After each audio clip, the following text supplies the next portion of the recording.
And so when people talk and focus strictly on the government access of this information, are they therefore missing the boat because there's so many other institutions in our society, companies, corporations, organizations that also are essentially collecting much of the same thing?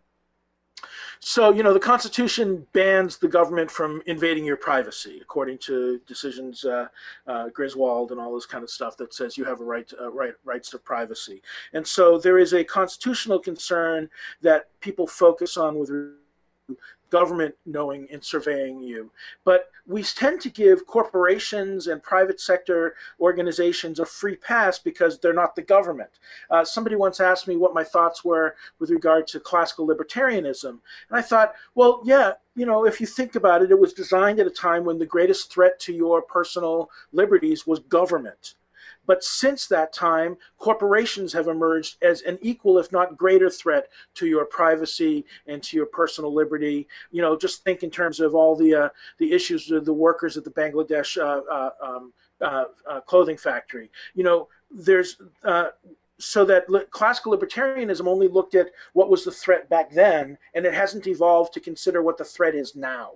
And I think the threat now to privacy and personal liberty can come from either government or from big corporations and big organizations.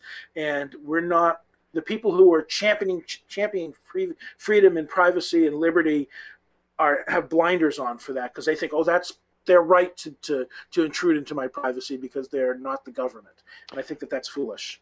Finally, Alan, is there anything that anybody can do, somebody who's using social media who says, okay, I want to try to at least limit what organizations, what the government, what anybody can do as far as the data that I'm putting out there? Is there anything that they can do, or is it simply an understanding that if you're going to use Facebook, if you're going to use Twitter, if you're going to send email, that information is going to go somewhere?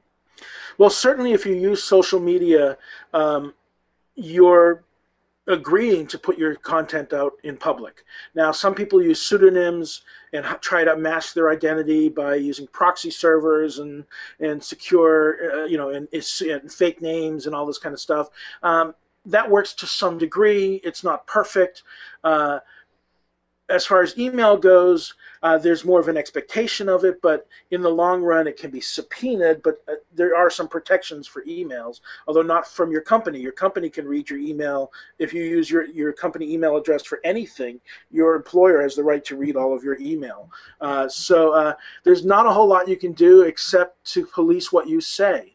It goes back to this whole notion of Michel Foucault's panopticon, which was a prison in a circle.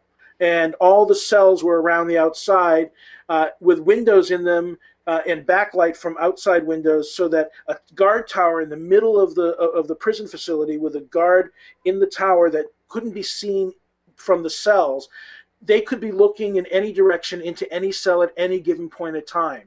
And you couldn't know if you were being watched. And this would keep the prisoners in line. Mm.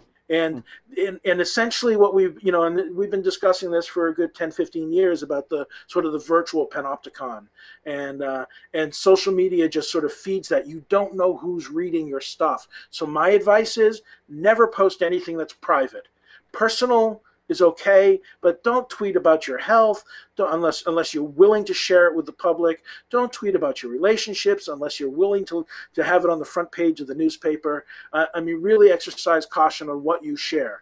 Probably the biggest issue, people most at risk of this are young kids who don't know better, and apparently psychological patients, mental health patients sometimes want to expose themselves on social media without thinking about the ramifications of what they're saying.